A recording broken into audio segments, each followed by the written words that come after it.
Welcome to Misto Xerox. Today, we are going to discuss the 1888 Whitechapel Murders. Stay tuned as we explore the facts and details behind it in a simple and clear way. We're going to separate the gritty historical reality from all the sensationalized folklore that's built up over the years. So, let's start with the ultimate question, right? After more than 100 suspects named over the last 130 years and those modern DNA claims that have been making recent headlines, have we actually solved the world's most infamous cold case? To really answer that, we've got to go back to the very beginning. Section 1. Terror in Whitechapel. The grim reality of 1888 London. Now, to truly grasp this mystery, we first have to understand the environment that allowed a killer to operate so freely. The parish of Whitechapel was just unbelievably overcrowded. It was packed with approximately 80,000 inhabitants. This created a densely populated and severely impoverished environment. Work and housing conditions were deteriorating rapidly, creating this massive, desperate economic underclass. And the sheer harshness of life there is perfectly captured in this staggering statistic: 55%. That's the percentage of children born in the East End who tragically died before the age of 5. Think about that for a second.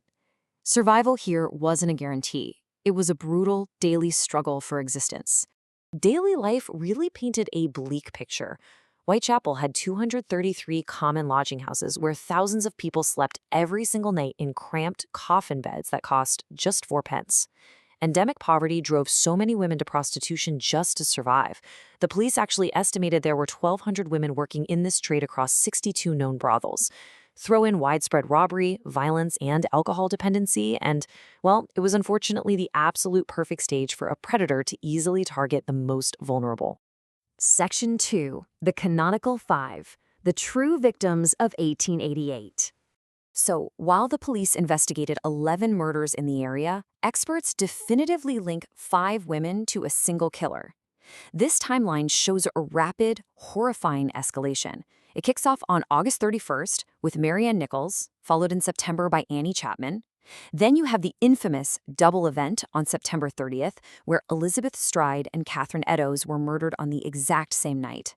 It all culminates on November 9th with the extraordinarily brutal murder of Mary Jane Kelly in her room at Miller's Court. This super tight cluster over just a few months shows you just how quickly the killer's violence intensified in those dark streets. Now, the absolutely crucial point linking these 5 women is the killer's highly specific modus operandi. The attacks typically involved deep slash wounds to the throat, followed by extensive abdominal mutilations. In at least 3 cases, internal organs were completely removed. This incredibly brutal nature and specific anatomical targeting led police surgeons and investigators to speculate that the killer actually possessed some level of real surgical or medical knowledge. Section 3. Letters from the Killer. The Creation of a Media Circus. The police and the press were suddenly completely overwhelmed with hundreds of hoax letters. But the most famous was the Dear Boss letter, which is where the pseudonym Jack the Ripper was first coined. That name absolutely captured the public's imagination, totally shifting the narrative from the local Whitechapel murderer to this catchy, almost mythical, terrifying persona. Comparing the 2 most prominent pieces of correspondence is actually fascinating. Look at the Dear Boss letter. It's written in red ink, directly mocks the police, and uses that famous nickname.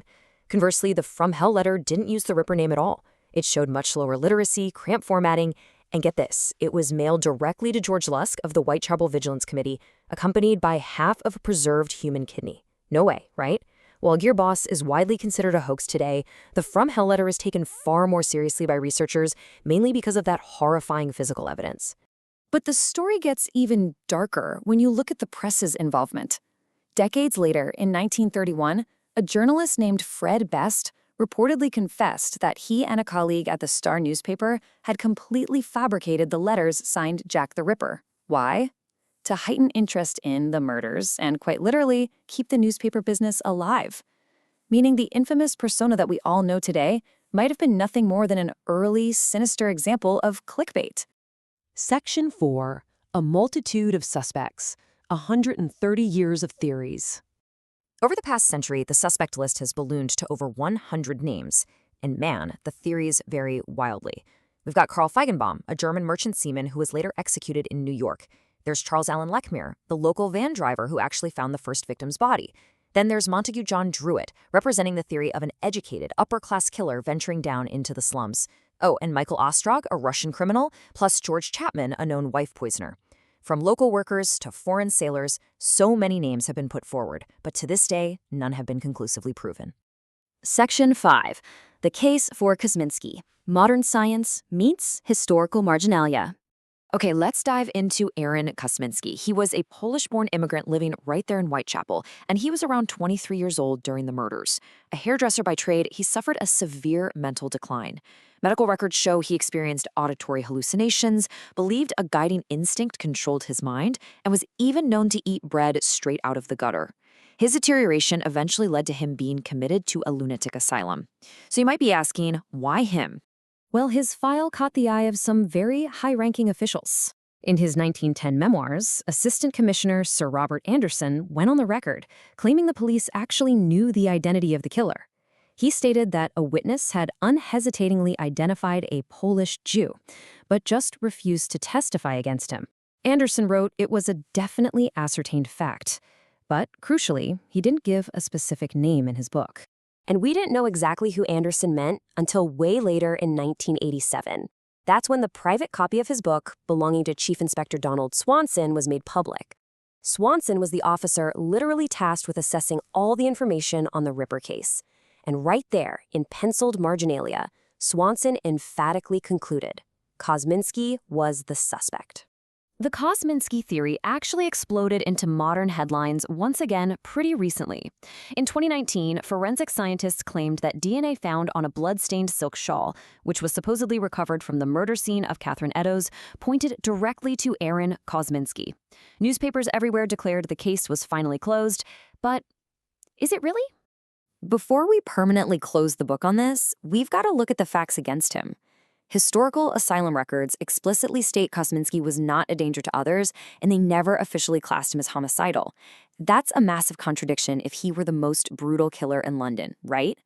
Furthermore, Swanson's notes claimed Kosminski died shortly after being committed, but actual medical records show he lived all the way until 1919. And what about that modern DNA evidence? Well, the scientific community has heavily criticized it. They've noted that the shawl's historical origins are highly uncertain. It's been handled by countless people over 130 years, and the DNA methods they used are strongly contested. Which leaves us with this final, provocative thought.